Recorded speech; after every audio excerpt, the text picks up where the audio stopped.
Hey kids, it's Mr. Fly here, hope you're well, and welcome to a damp Great Missenden, where today I'm riding the mighty Goldwing for the first time for a while, because I'm off to get her serviced for the first time since I've had her. So stick around, stay tuned. This is going to be a sort of an update vlog on how I've been getting on with the bike since I had her.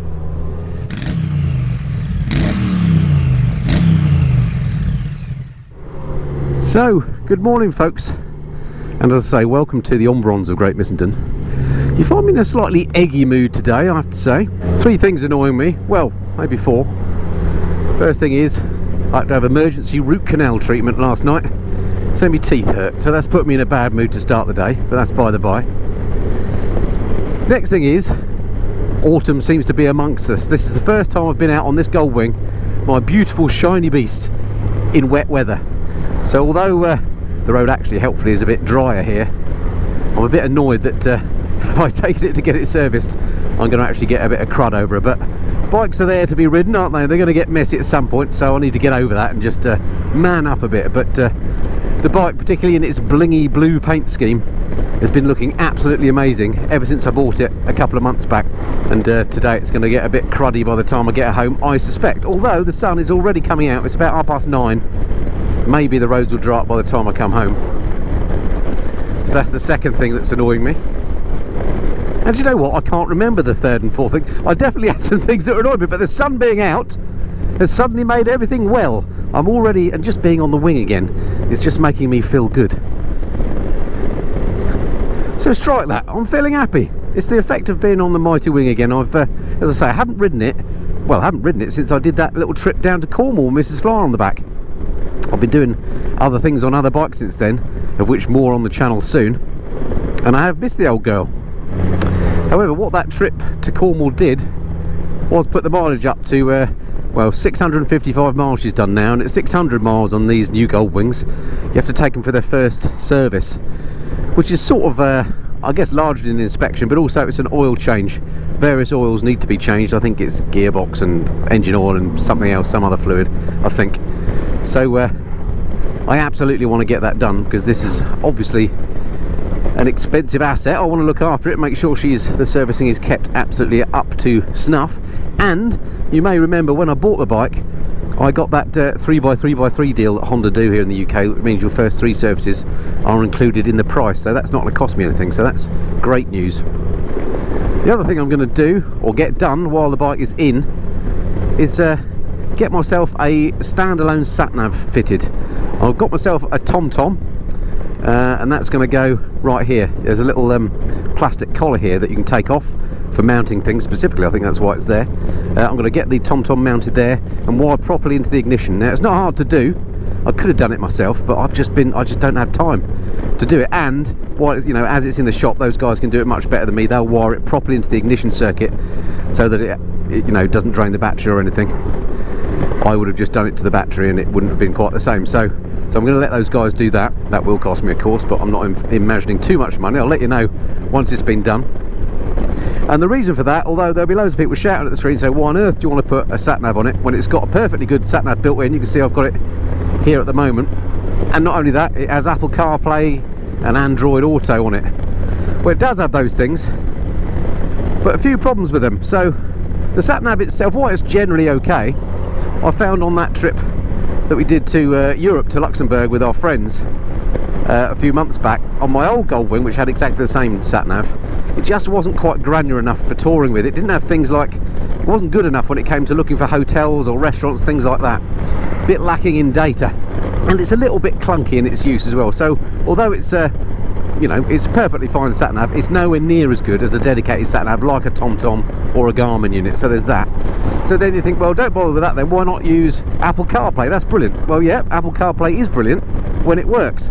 Now, I have found out how to make Apple CarPlay work reliably on the Goldwing. It's all to do with the order in which you plug things in and what's paired with what. Basically, you have to have everything paired to the bike, and you have to turn your headset on first, turn the bike on, then plug in your phone.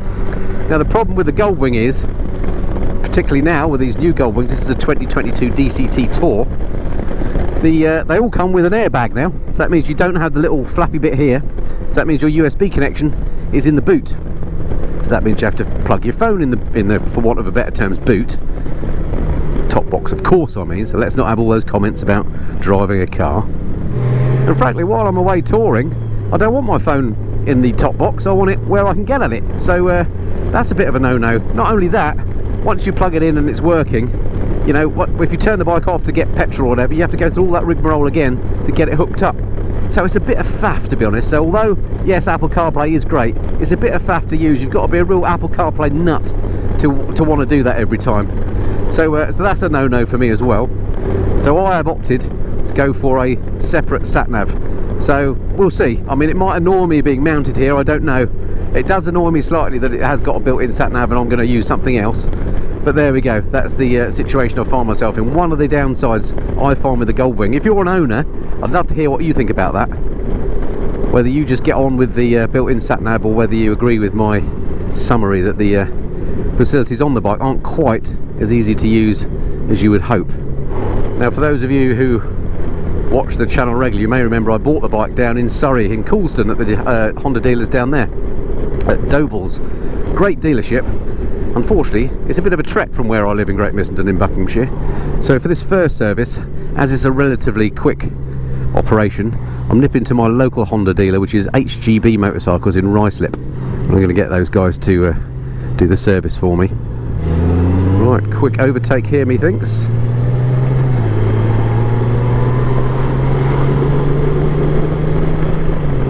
Oh, I have missed this 6-cylinder engine. What an absolute winner. It is so smooth and it's got loads of pace when you want it to. It's a cracker.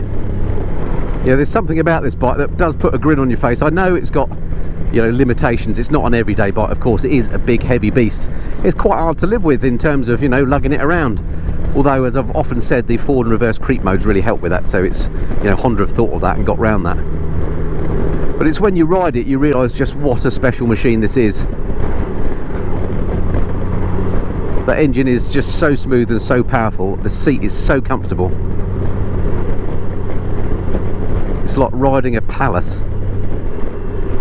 Well, it definitely looks like the road's drying up, so that's good news. Right, I'm going to wend my way to Ruislip then, and up to HGB, get the bike in. I've got to hang around a bit then for them to do the work, which is a bit of a pain, but you know, one of those things. And I'll have a chat to you afterwards about how much it costs to get the sat-nav fitted, and I'll show you that as well. And also talk a bit about my plans for the Goldwing in the coming months. Stick around, stay tuned. Speak to you soon. Well, I'm nearly at Ruislip and the dealers, and I have to say, it's been such a pleasure to ride this bike, even through London traffic. It's bizarre, isn't it? This is by no means a commuter bike, but I just find the thing so relaxing to ride, no matter what the environment, even in traffic like this.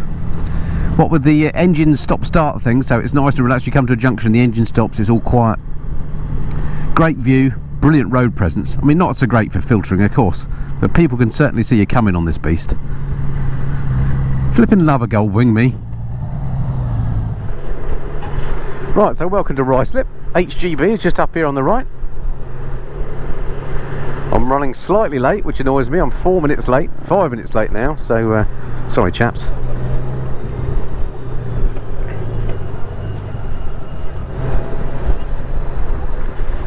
Here we are.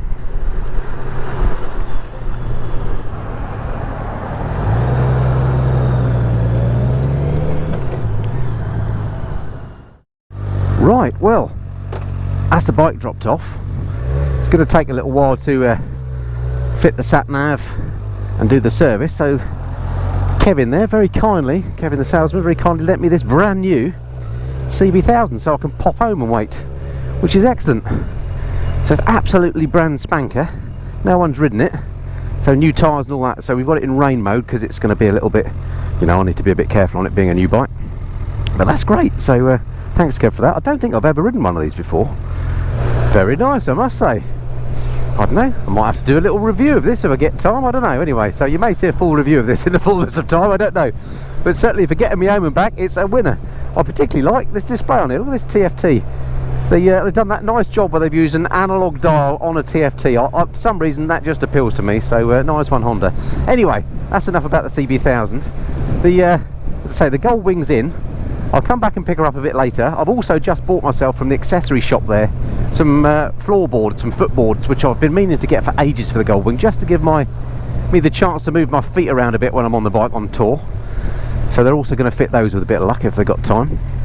So yeah, I'll talk to you when I get the bike back. Right, so roll forward 7 hours and I'm back at HGB in Ruislip. Let's just get out onto the road quickly to pick up the wing, and I said I'd let you know how it's gone, cost, etc. So eagle eye ones amongst you will notice the sat nav isn't mounted, so we'll talk more about that in a moment. We've got the ball there for the RAM mount and we've got the wiring in as well, but well, I'll tell you now. Basically they said they ran out of time, they couldn't mount it, didn't have enough time. So that annoys me slightly, because I booked this in probably 2 months ago, 8 weeks ago. I was very clear that I wanted the sat nav mounted, and they said it was no problem, it wouldn't take long, and that I could do it while I wait. In the end, it's taken 7 hours, and then when I get here, they said they ran out of time, even though they knew it had to be done. So I feel a little bit frustrated at that. Am I unreasonable? Let me know if you think I'm being unreasonable. So the wiring is there and the ball mount's there, so I'm going to have to faff about when I get home to install that. It looks to me like there's a bit too much wire, so it may not be as neat an install as I wanted, which is the whole point of taking it to a dealer rather than doing it myself. But there you go, maybe I've learnt a lesson. I'll let you know how that pans out. So I can't show you what it looks like or how that works, so that's that. And then the other thing that they fitted were the floorboards that I mentioned that I'd bought, and I have to say they look quite good. I'll get off the bike in a minute and show you those. So here are the footboards installed, and I think actually they look pretty good. They sort of fold up and there's some adjustment there. Look, you see I can move the bolts, I can move them forward or back. They're in their furthest back position. Actually I felt like I wanted it to go back a bit more. It might be that I can just perhaps, I don't know, maybe not, that's the furthest back it'll go. But they look pretty good, so so happy with the way they look. I'll show you the one on the other side for completeness sake. There we go, and there's the one on the other side again, folds up alright. So it's well in keeping with the bike. Jury's slightly out as to whether I'll keep them or not. We'll see how it goes, but yeah, I need to do a long tour with them to see how they go, but I'm happy with the way they look. But riding the bike now, they feel great. I'll look down, there you go, look, you can't really see them, my foot's on them obviously, but yeah, they feel pretty good. They've got 3 positions on them, so you can move your feet around, and yeah, we'll see over time whether that turned out to be a good addition or not. I think it is down to positioning. They just feel a little odd at the moment because I'm not used to them. Maybe they feel a little bit far forward. Anyway, I can fiddle with those, they are adjustable, so that's no problem. Anyway, cost wise, what did they charge me for doing the footboards and for the half sat nav install? £133 is what it cost me, which I don't think is too bad actually. I'm sure I'll get people commenting saying, oh, you've been ripped off, should have done it yourself. And maybe in hindsight I should have done, but 133 quid, I think that was an hour and a half's worth of labour, and the service was in quotes free because I had that 333 deal, so that's alright. I like free. Does the bike feel any different after its oil change? Well, I haven't noticed any different yet, but again I wouldn't necessarily expect it to feel any different. I got the service book stamped, that's the main thing. I just want to make sure that this expensive bike is properly looked after and you know, servicing recorded appropriately from a Honda dealer, so that's good, at least until it's out of warranty. Right, well it's dry now, but as I was riding back on the CB1000, which I did do a little review of by the way, that video will be posted in due course, and I enjoyed the bike, so spoiler alert there. But as I came back, it was raining at my end, so although I got away with the bike, I was said this morning when they brought the bike in, I was a bit miffed because it was going to get dirty in the rain, and I kind of got away with it.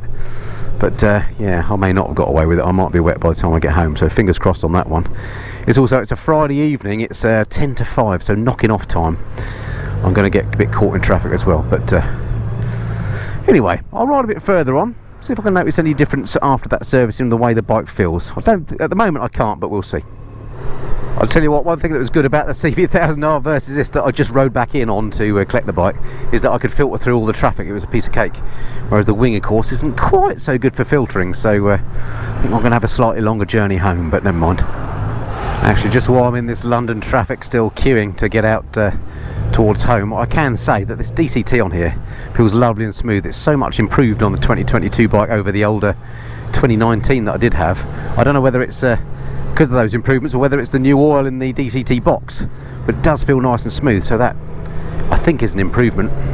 Oh, look at that, people out having a drink. Nice. I do miss living in London. When I say London, I mean, you know, suburbs. To me, anything within the M25 is London, and there's something about living in these parts of Greater London, especially on a Friday night when you go out for a beer after work with your mates. It's all good stuff. Just checked out the temperature actually. Look, it's 24 degrees out here, so although it looks dismal and rather dull, it's actually pretty warm out here. I'm recording this on I think it's the 2nd of September today, so meteorological autumn started yesterday, and I'm feeling a bit depressed because of that. I get that seasonally affected disorder, I'm sure. The lack of light gets me down, and already light is starting to wane at sort of 8 o'clock-ish, whereas in the height of summer it was 10 before it got dark. But anyway, that's the way it goes. Actually, I've just noticed something else about the bike that's changed since I took it in. Two things. One is the auto stop start has been turned off, and to change that back to on you have to go into the menus and do that, so it's a bit fiddly doing it while I'm in this busy traffic. And the sat nav has been changed. It's to a 3D view now, whereas I like it 2D route up. It's been changed. I don't know if that's because maybe the battery's been disconnected and it's reset itself or what. I'm going to have to go in and change all that back to how I like it. Friday night fun on the M40. Welcome to London, folks. So I've decided to ditch the M40 and come the back roads home, in the hope that the traffic's not quite so bad. So I said I'd tell you what my plans were for the Goldwing now she's had her first service. Well, first plan is to finish this install of the sat nav, so I'll do that, and then I'll report back on how that works on my next garage talk video when I do an update in my garage on all the bikes. But the other thing that myself and Mrs. Fly fancied doing on the wing was doing a little short winter tour, actually, because winter is coming, as I said, and this bike actually is perfect for winter touring because you've got this big fairing, you put the windscreen up, you're in a bubble of calm, you've got the heated grips, heated seat. If you're wearing the right kit, which we've got in our sort of rucker proper Gore-Tex Pro kit, there's no reason why you can't go out in any temperature on this bike. So we're thinking of doing just a few days away somewhere, just to prove that you can tour in winter on the wing. Not quite sure yet where we're going to go, probably the south coast, something like that. So so that's probably the next thing you're going to see on the wing, and yeah, I look forward to reporting back on how that goes and on how the new sat nav install goes. But otherwise, that is it for this time. Hope you enjoyed that little video. Look forward to reading your comments below as ever. Don't forget to like, subscribe if you've not done so already, and I look forward to speaking to you again soon. Until then, this has been the Michelin Flyer. Cheerio.